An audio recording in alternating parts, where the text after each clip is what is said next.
El crecimiento espiritual. Arthur Walkington Pink. 1. El crecimiento espiritual consiste en un aumento del conocimiento espiritual. 2. El crecimiento espiritual consiste en un deleite más profundo en las cosas y objetos espirituales. 3. El crecimiento espiritual consiste en un mayor amor a Dios. 4. El crecimiento espiritual consiste en el fortalecimiento y ampliación de nuestra fe.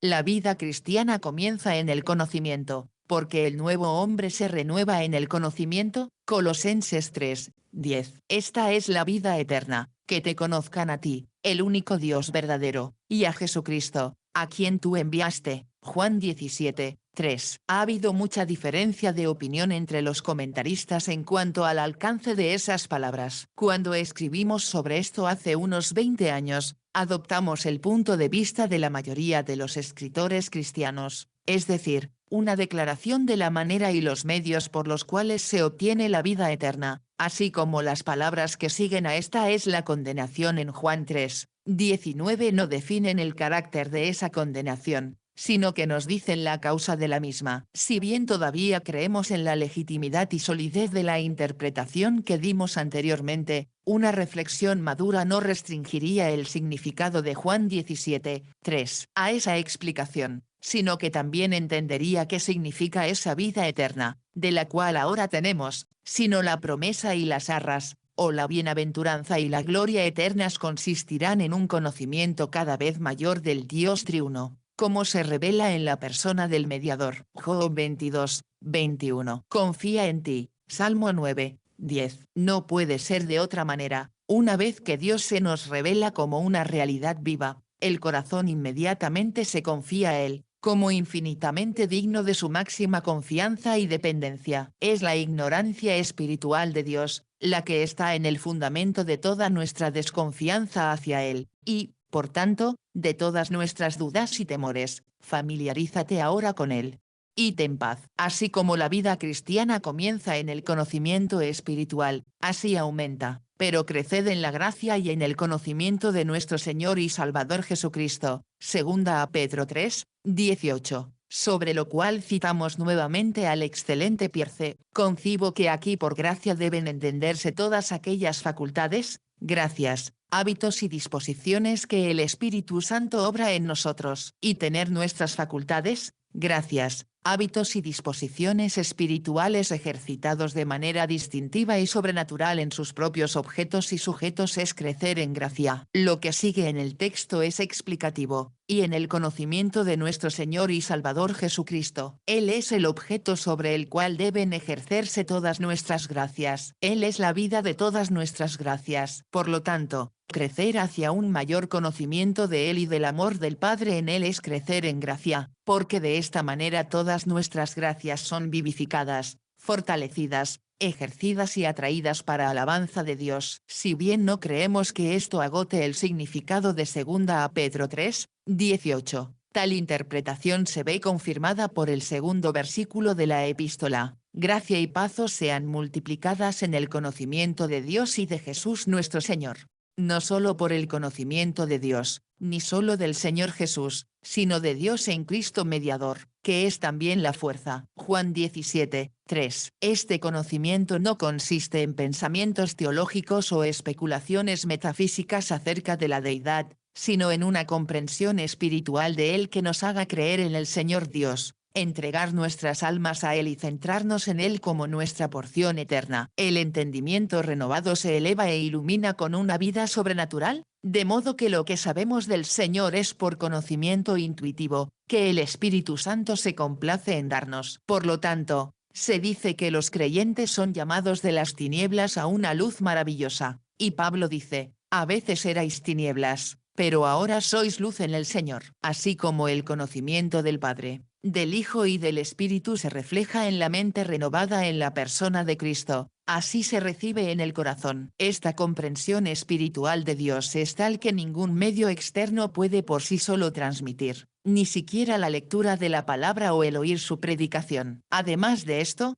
Dios por su propia luz y poder transmite al espíritu humano un descubrimiento tan eficaz de sí mismo que afecta radicalmente el entendimiento, la conciencia, los afectos y la voluntad, reformando la vida. Una de las maneras en que podemos determinar en qué consiste el crecimiento espiritual es prestando atención a las oraciones registradas de los apóstoles y notando qué fue lo que pidieron. Fue para que pudieran tener una concepción y percepción ampliadas de su vivificación cuando estaban en un estado de muerte en el pecado. De la misma manera, oró para que el amor de los santos de Filipos abunde cada vez más en conocimiento y en todo juicio. Filipenses 1, 9. Así, para los colosenses, para que pudieran crecer en el conocimiento de Dios. Colosenses 1, 10, que debe tomarse en su sentido más amplio, aumentar en el conocimiento de Dios en la manifestación que Él ha hecho de sí mismo en la creación, en providencia, en gracia, el conocimiento de Dios en sus tres personas, en su Cristo mediador, en su ley, en su evangelio, en el conocimiento de su santa voluntad. No, al hacer esas peticiones en nombre de los santos de Efeso, Pablo pidió que se les proporcionara un mayor grado de luz celestial a sus mentes, para que pudieran tener una comprensión más espiritual de aquel con quien tenían que ver, de sus maravillas, perfecciones según la revelación que ha hecho de sí mismo en la palabra y de sus variadas relaciones con ellas. Fue para que pudieran discernir las maravillas de su gracia y poder hacia, en y para ellos, eminentes en gracia y santidad. Era su ferviente deseo que las iglesias y los individuos particulares a quienes iban dirigidas sus epístolas pudieran aumentar y florecer grandemente en esos dones divinos. En consecuencia, en su oración por los efesios, encontramos a Pablo pidiendo que el Padre de Gloria les dé espíritu de sabiduría y de revelación en el conocimiento de Él, para que los ojos de su entendimiento sean iluminados para que sepan lo que es la esperanza de su llamado. Efesios 1, 17, 18. Debería ser obvio que al pedir favores exitosos para esos santos, no había ninguna implicación de que estuvieran completamente desprovistos de ellos, o que él buscara su concesión inicial, como tampoco Juan 20, 31 significa que el cuarto evangelio estaba dirigido a incrédulos. Efesios 1, 16 prueba lo contrario, o que su primera epístola fue enviada a cristianos que carecían de seguridad. Más bien primera a Juan 5, 13 connota para que tengáis un conocimiento más claro y más pleno de que la vida eterna es vuestra. Tal conocimiento de Dios se encuentra en el fundamento de todo lo demás en la vida espiritual, siendo tanto esencial como introductorio. Sin tal conocimiento de Dios, no podemos conocernos a nosotros mismos, cómo ordenar nuestra vida en este mundo, ni lo que nos espera en el mundo venidero, hasta que conozcamos a aquel que es luz. Primera a Juan 1, 5. Estamos en completa oscuridad. Calvino demostró la profundidad de su visión espiritual al comenzar sus renombrados institutos diciendo, la sabiduría verdadera y sustancial consta principalmente de dos partes, el conocimiento de Dios y el conocimiento de nosotros mismos. Sin un conocimiento espiritual y personal de Dios, no podemos percibir la infinita maldad del pecado y los espantosos estragos que ha causado en nosotros. Es solo en su luz que vemos la luz. Salmo 36, 9. Y descubrimos lo horrible y lo terrible que es.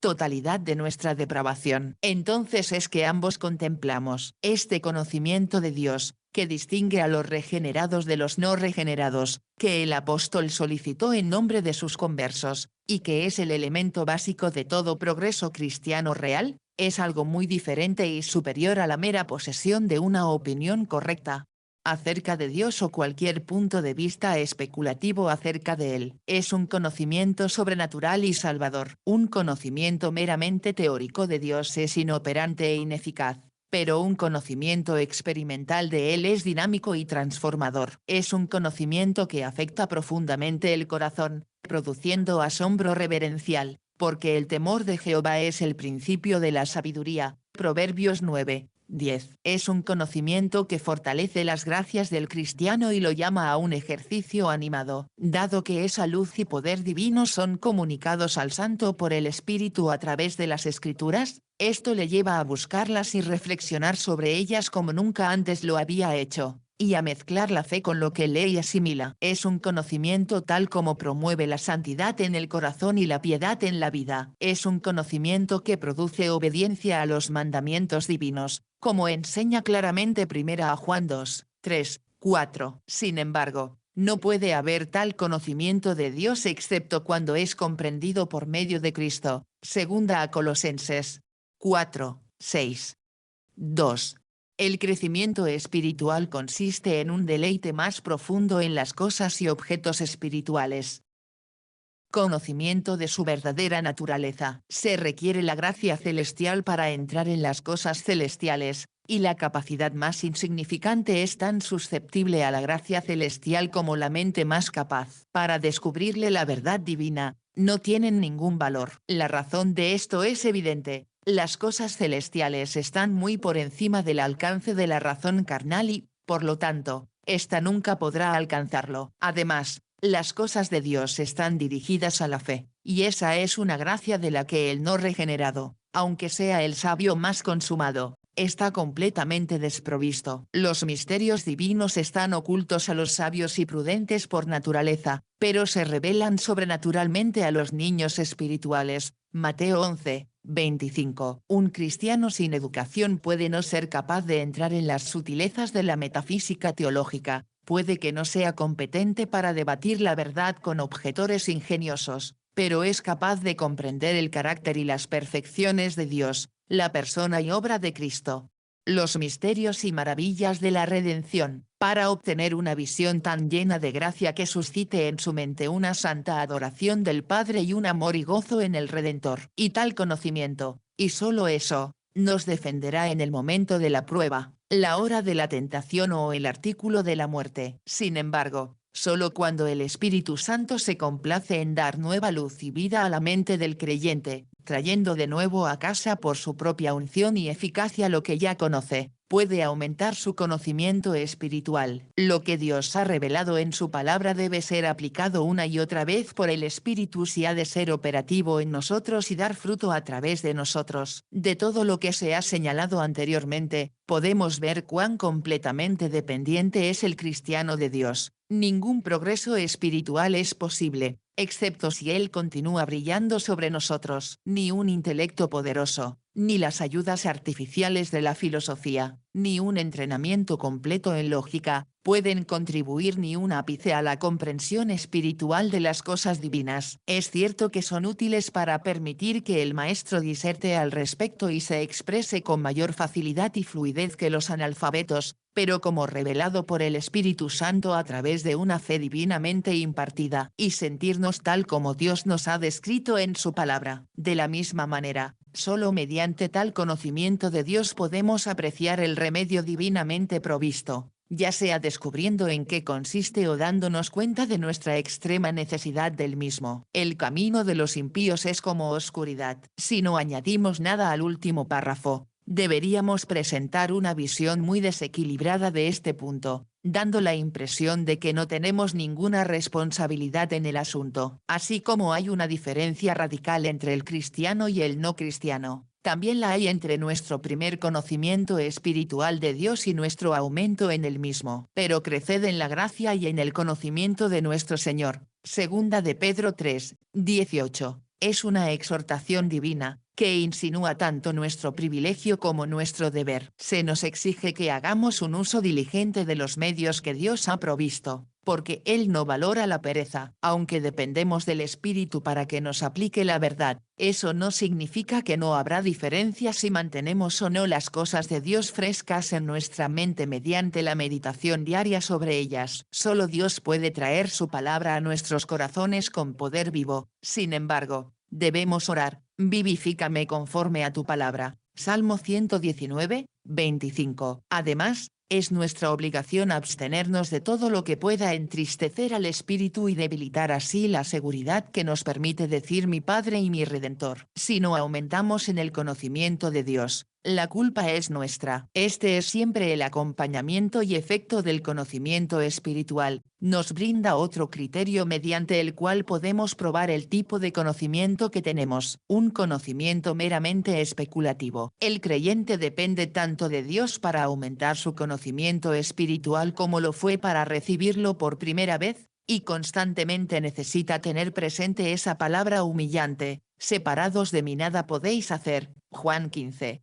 5. Cuanto más avanza el creyente en un conocimiento espiritual de la excelencia y belleza de las cosas celestiales, más sólida satisfacción le brindan a su mente. Cuanto más entra el cristiano en la importancia y el valor de la verdad eterna de Dios, más se acerca su corazón a los gloriosos objetos revelados en ella. Cuanto más saboree la misericordia del Señor. Primera a Pedro 2, 3, más se deleitará en él. Cuanta más luz se le conceda sobre los sublimes misterios de la fe, más admirará la maravillosa sabiduría que los ideó, el poder que los ejecutó, la gracia que los transmitió. Cuanto más se da cuenta de que las Escrituras son la misma palabra de Dios mismo, más le asombra su solemnidad y más le impresiona su peso. Cuanto más se revelen a su espíritu las inefables perfecciones de la deidad, más exclamará: ¿quién como tú, oh Señor, entre los dioses, oh poderosos? ¿Quién como tú, glorioso en santidad,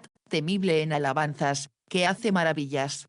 Éxodo 15, 11. Y cuanto más esté ocupado su corazón con la persona, el oficio y la obra del Redentor, más entrará en la experiencia de aquel que dijo: estimo todas las cosas como pérdida por la excelencia del conocimiento de Cristo Jesús, mi Señor. Filipenses 3, 7, 8. El deleite espiritual sigue necesariamente al conocimiento espiritual, porque un objeto no puede apreciarse más de lo que es aprehendido y conocido. El conocimiento espiritual de las cosas espirituales imparte no solo una convicción de su veracidad y una certeza de su realidad, sino que también produce la adhesión del alma a ellas, la adhesión de los afectos a ellas, un gozo santo en ellas, de modo que parecen inexpresablemente benditas y glorioso para aquellos a quienes se les concedió el descubrimiento del mismo. Pero al no haber sido admitido en su secreto, el no regenerado no puede formar ningún concepto o estimación verdadera de la experiencia del cristiano, y cuando lo oye exclamar de las cosas de Dios, más deseables son que el oro, sí, que mucho. El oro fino, más dulce que la miel y el panal. Salmo 19, 10. No puede sino considerar ese lenguaje como entusiasmo salvaje o fanatismo. El hombre natural carece tanto del poder para discernir la belleza de las cosas espirituales como del paladar para saborear su dulzura. El gusto del creyente por la palabra de Dios tampoco se limita a las promesas y las porciones reconfortantes. También declara: en tus mandamientos que he amado me deleitaré. Salmo 119, 47. De las cosas divinas es frío y sin vida, pero un conocimiento espiritual y experimental de ellas afecta el corazón y conmueve los afectos. Uno puede aceptar gran parte de la palabra de Dios, mediante un entrenamiento temprano, de manera tradicional, e incluso estar preparado para luchar por la misma contra aquellos que se oponen a ella, pero no servirá de nada cuando el diablo lo ataque. Por lo tanto, se nos dice que cuando se revela el maligno, cuya venida es después de la obra de Satanás, con todo poder, señales y maravillas vivientes, Dios le permite obrar con todo engaño de injusticia en los que perecen, y se afirma que la razón de esto es, porque no recibieron el amor de la verdad para ser salvos. Segunda a Tesalonicenses 2, 10. En el mejor de los casos, solo conocían la verdad al pie de la letra, nunca estuvo consagrada en sus afectos. Pero muy diferente es lo que ocurre con los regenerados. Cada uno de ellos puede decir con el salmista: oh, cuánto amo yo tu ley.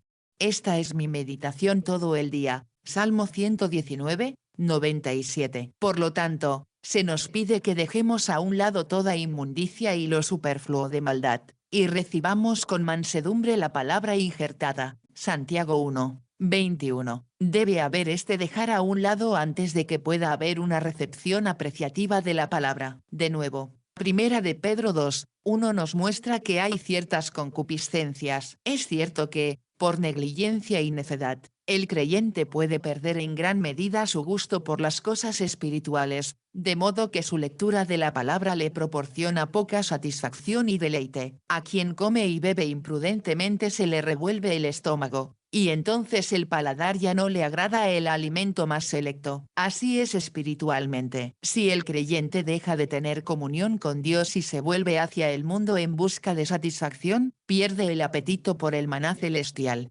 3. El crecimiento espiritual consiste en un mayor amor a Dios. La fuerza de lo que acabamos de señalar aparece en aquella exhortación, conservados en el amor de Dios, Jueces 1, 21. Negativamente, eso significa, evitar todo lo que pueda enfriarlo y humedecerlo. Una vida descuidada pronto embota nuestro sentido del amor de Dios. Evite todo lo que pueda entristecer al espíritu o darle ocasión de convencernos de nuestros pecados y ocuparnos de nuestro descarrío, en lugar de tomar las cosas de Cristo y mostrárnoslas. Juan 16, 14. Apartad de los abrazos del mundo, guardándoos de los ídolos. Primera a Juan 5, 21. Positivamente significa, utilice los medios designados para mantener sus afectos cálidos y vivos, concentrados en las cosas de arriba. Familiarízate con la santa palabra de Dios, considérela como una serie de cartas de tu Padre Celestial. Esta virtud divina que se comunica al corazón de todos los cristianos es la que mueve sus afectos a adherirse a Dios en Cristo como su bien supremo. Se le designa el amor de Dios porque Él es quien lo otorga,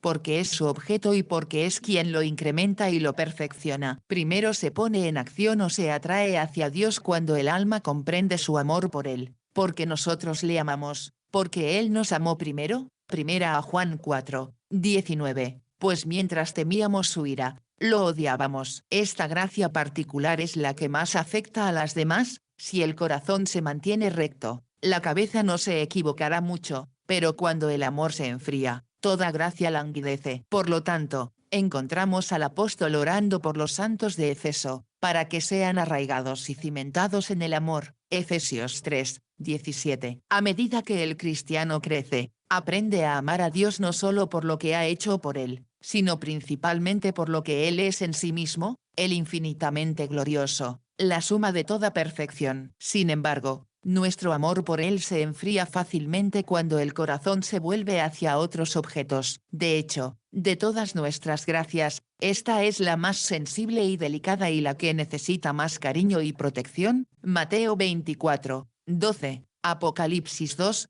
5. Derramando su amor en sus corazones, lo que entendemos que denota comunicando de Él mismo un principio espiritual de amor, que los califica y les permite amarlo. La fe es su regalo para ellos. Efesios 2, 8. Y la evidencia de que ese principio está en ellos es que ahora creen y confían en Él. La esperanza es también su regalo para ellos. Segunda a Tesalonicenses 2, 16. Porque antes de la regeneración, no teníamos esperanza. Efesios 2, 12. Y la evidencia de que ese principio está en nosotros es que tenemos una expectativa confiada de la salvación. De la misma manera, el amor también es un don divino, y la evidencia de que ese principio está en un individuo es que ahora ama a Dios, ama a su Cristo, ama su imagen en su pueblo. Observe cómo en Romanos 5 tenemos la fe cristiana, la esperanza y el amor, que son las tres grandes dinámicas y reguladores de la vida cristiana.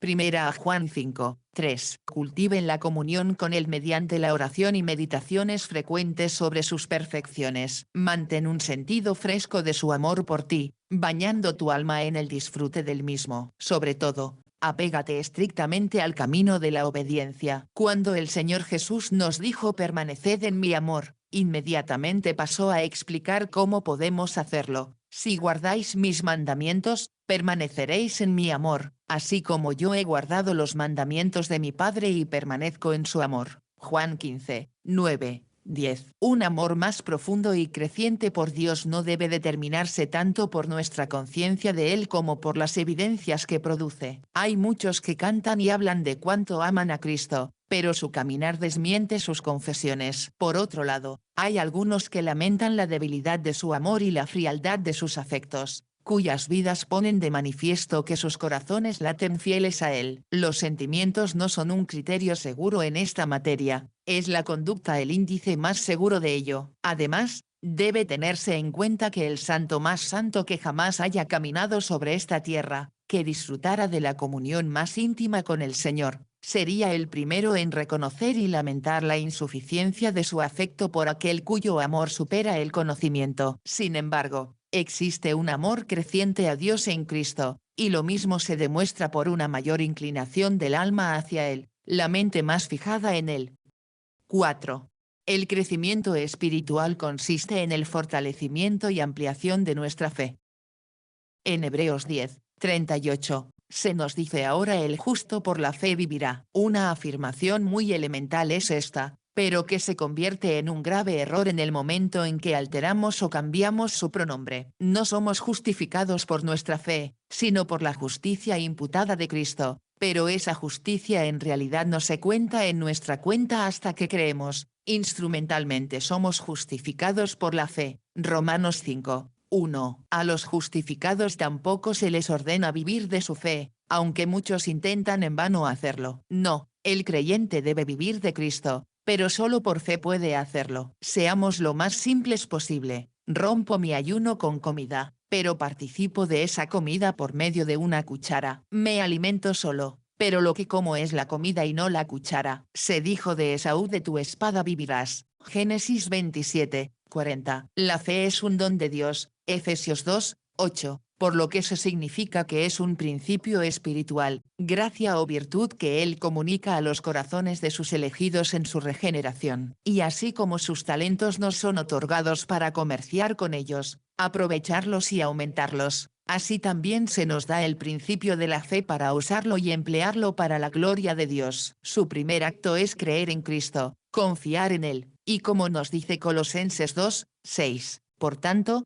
de la manera que habéis recibido a Cristo Jesús el Señor, así andad en Él. Esta es una exhortación muy completa y resumida, y requeriría muchos detalles para poder proporcionar una explicación completa de ella. Por ejemplo, podría señalarse que el cristiano está llamado a caminar con humildad, dependencia, sumisión u obediencia. Sin embargo, todos estos están incluidos en la fe misma. La fe es una gracia que nos humilla y nos despoja de nosotros mismos, porque es la extensión de la mano del mendigo para recibir la generosidad de Dios. La fe es un reconocimiento de mi propia insuficiencia y necesidad, un apoyo en aquel que es poderoso para salvar. La fe es también un acto de la voluntad, por el cual se entrega a la autoridad de Cristo y lo recibe como Rey para reinar sobre nuestros corazones y nuestras vidas. Por lo tanto, aunque hay mucho más en esto que esto, la fuerza principal y esencial de Colosenses 2:6 es: así como os convertisteis en cristianos al principio por un acto de fe en Cristo Jesús el Señor, continuad confiando en Él y dejad que la vida sea regulada por la fe. Caminar denota progreso o avance.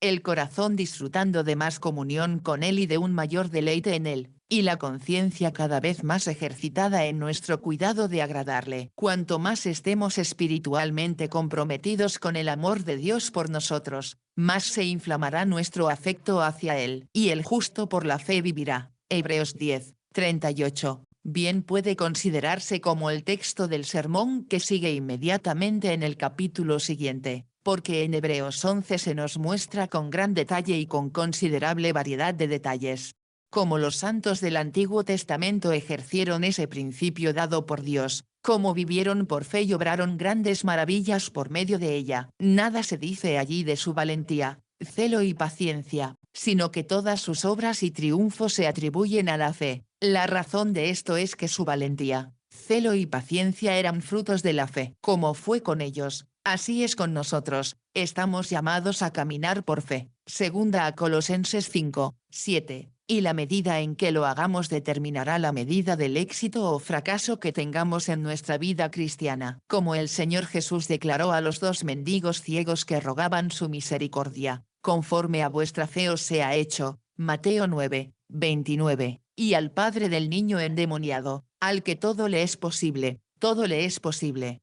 Cree. Marcos 9:23. Si estamos afligidos, no es en Dios sino en nosotros mismos, porque Él siempre responde a la confianza y al conteo de su intervención. Él ha prometido expresamente honrar a quienes lo honran, y nada lo honra más que una fe firme e infantil en él. Esaú viviría de lo que le aportase su espada. El cristiano comete un grave error cuando intenta vivir de la fe que cree poder encontrar o sentir dentro de sí mismo, más bien debe alimentarse de la palabra, y esto lo hace solo en la medida en que la fe sea operativa. Cuando la fe se apodere de su contenido santo y bendito y se apropie de él, operativo si deja de vivir la vida cristiana. Una vida de fe consiste en estar comprometida con Cristo, recurrir a Él y recibir de Él el suministro para cada necesidad. La vida de fe comienza mirando a Cristo, confiando en Él, confiando totalmente en Él como nuestra justicia ante Dios, y continúa mirando y confiando en Él para todo lo demás. Fe es buscar sabiduría en Cristo, para que podamos comprender todo lo que Él ha revelado acerca de Dios, de nosotros mismos, de la salvación y de nuestros diversos deberes. La fe es echar mano de sus preceptos y apropiarse de sus promesas. Si me he rendido al señorío de Cristo y confiado en Él como Salvador todo suficiente, entonces Cristo es mío, y puedo saber que Él es mío por la autoridad infalible de la palabra de Dios. Dado que Cristo es mío, entonces es mi privilegio y mi deber obtener un conocimiento y familiaridad cada vez mayores con Él, a través de las Escrituras. Es mi privilegio y deber confiar en Él en todo tiempo. Salmo 62, 8. Darle a conocer todas mis necesidades y contar con Él. Pero más especialmente, la fe es buscar en Cristo la fuerza para realizar sus preceptos de manera aceptable. Como no tenemos justicia propia, tampoco tenemos fuerza. Dependemos tanto de Él para lo uno como para lo otro, y cada cosa se obtiene de Él por la fe. La vida que ahora vivo en la carne, la vivo en la fe del Hijo de Dios, que me amó y se entregó a sí mismo por mí. Galatas 2, 20. Tal testimonio del jefe de los apóstoles nos muestra el lugar que ocupa la fe en la vida cristiana. Esta expresión, la fe del Hijo de Dios, significa que Él es el gran objeto de la fe, aquel sobre quien debe ser ejercida, lo que debería ayudar al lector a comprender mejor el amor de Dios.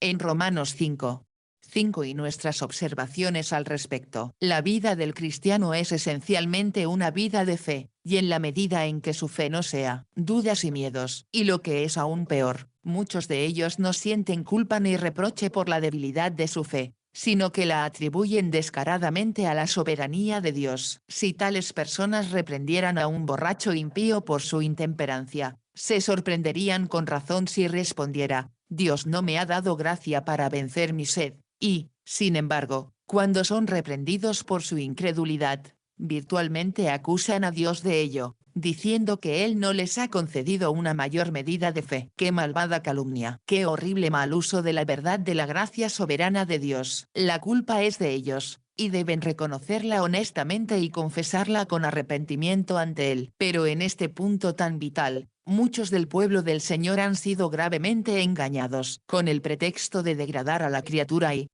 exaltar la gracia divina. Se les ha hecho creer que están completamente indefensos en este asunto, que así como solo Dios es el que imparte la fe, así solo Él es el que la incrementa, y que ellos tienen someterse dócilmente a su voluntad, en cuanto a la medida de fe que Él otorga, o en cuanto a lo que Él les niega. La consecuencia es que, lejos de aumentar su fe, en su mayor parte se ven obligados a pasar los días que les quedan en la tierra. Es perfectamente cierto que Dios es el aumentador, así como el dador de la fe, pero ciertamente no se sigue de esto que no tengamos ninguna responsabilidad en el asunto. La pequeñez y debilidad de mi fe es totalmente culpa mía, no se debe a la falta de voluntad de Dios de darme más, sino a mi pecado de querer lo que Él ya me ha dado.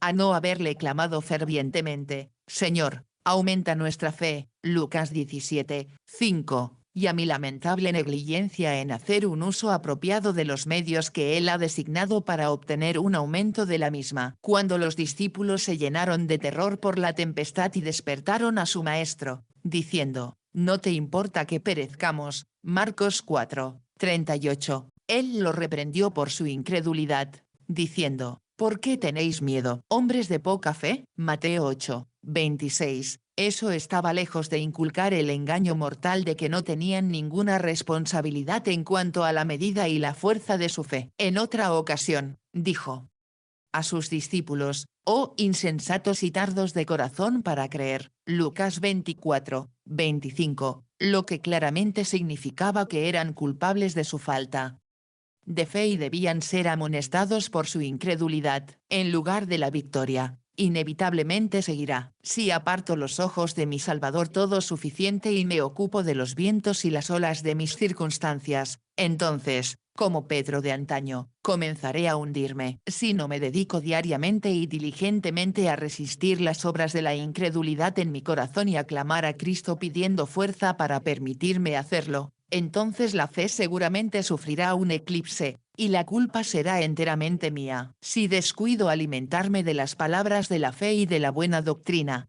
1 a Timoteo 4, 6, entonces mi fe necesariamente será débil y languidecerá. Pero si, por el contrario, camino por la vista, si constantemente aparto los ojos de su propio objeto y estoy todo el tiempo mirando hacia adentro, observando mis corrupciones, retrocederé y no avanzaré. Si estoy más preocupado por mis comodidades interiores que por mi andar exterior para agradar a Cristo, buscando fervientemente seguir el ejemplo que Él me ha dejado, entonces el Espíritu Santo se entristecerá y dejará de tomar las cosas de Cristo y mostrándomelos. Si me acostumbro a intentar ver las promesas de Dios a través del lente oscuro y grueso de mis dificultades, en lugar de mirar mis dificultades a la luz de las promesas de Dios, entonces fracasaré. Él para que gentilmente suministre lo mismo. Es mi privilegio y deber hacer pleno uso de Cristo, vivir de Él, aprovechar su plenitud. Juan 1, 16. Aprovechar libremente su suficiencia para satisfacer todas mis necesidades. Es mi privilegio y deber guardar en mi memoria sus preceptos y promesas, para que unos guíen mi conducta y los otros sostengan mi alma. Es oficio de la fe obtener de Él fortaleza para los primeros y consuelo para los segundos, esperando que Él cumpla su palabra. Pedid,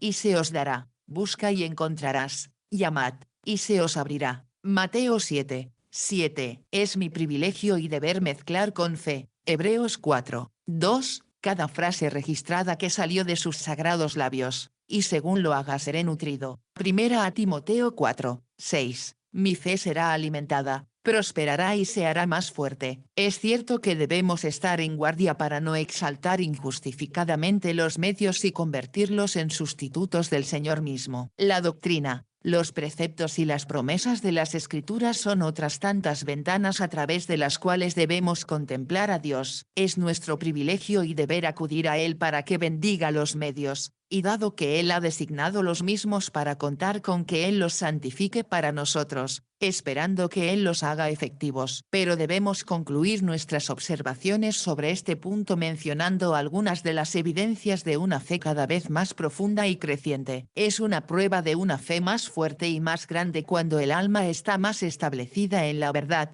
cuando hay una confianza más firme en Dios y cuando hacemos un mayor uso de sus promesas. Cuando estamos menos influenciados y afectados por lo que creen otros cristianos profesantes, descansamos nuestras almas únicamente en una. Así dice Jehová. 1 Colosenses 2, 5. Cuando vivamos más de nosotros mismos y más de Cristo. Nuevamente decimos que la vida cristiana es una vida de fe, y en la medida en que el creyente no es impulsado por este principio espiritual, falla en el punto más vital. Pero hay que decir muy enfáticamente que una vida de fe no es algo místico y nebuloso que muchos imaginan, sino intensamente práctico. Tampoco es el monopolio de hombres como George Muller y aquellos que salen a predicar el evangelio en tierras extranjeras sin ningún salario garantizado o sin pertenecer a ninguna organización humana, confiando solo en Dios para el suministro de todas sus necesidades. Más bien es el derecho de nacimiento y el privilegio de cada hijo de Dios. Tampoco es una vida hecha de éxtasis y experiencias entusiastas, vivida en las nubes. No, debe desarrollarse en el nivel común de la vida cotidiana. El hombre o la mujer cuya conducta está regulada por los preceptos divinos y cuyo corazón está sostenido por las promesas divinas, que desempeña sus deberes ordinarios como para el Señor, buscándolo en busca de sabiduría, fuerza y paciencia para el cumplimiento de los mismos, y quien cuenta con su bendición sobre el mismo, Está viviendo una vida de fe tan verdaderamente como el predicador más celoso y abnegado.